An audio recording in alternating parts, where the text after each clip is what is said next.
കോൺഗ്രസിനെ അതിരൂക്ഷമായി വിമർശിച്ച് മന്ത്രി വി ശിവൻകുട്ടി. ബാബറി മസ്ജിദ് തകർത്തപ്പോഴുള്ള മൗനം ഇന്നും കോൺഗ്രസ് തുടരുന്നു എന്നും RSSന്റെ റിക്രൂട്ടിംഗ് ഏജൻസിയായി കോൺഗ്രസ് മാറിയെന്നും വി ശിവൻകുട്ടി.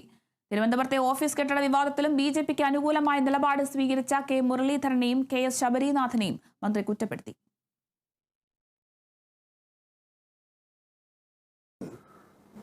കോൺഗ്രസ് ഇപ്പോൾ RSSന്റെ റിക്രൂട്ടിംഗ് ഏജൻസികളായി മാറിക്കൊണ്ടിരിക്കുകയാണ്.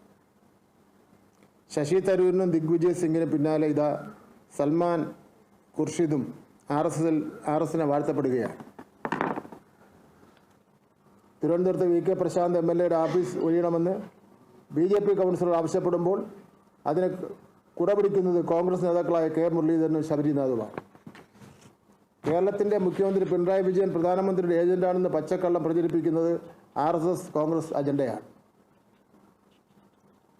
അത് മുരളീധരനെ പോലുള്ളവ ഏറ്റെടുക്കുന്നത് ലജ്ജാകരമാണ്. യഥാർത്ഥത്തിൽ BJPയുടെ ഏജന്റായും അല്ലെങ്കിൽ അവരുടെ ഒരു ചവിട്ടുപടിയായും നിൽക്കുന്ന ആരാ? മുരളീധരൻ്റെ കുടുംബം തന്നെയാണ്.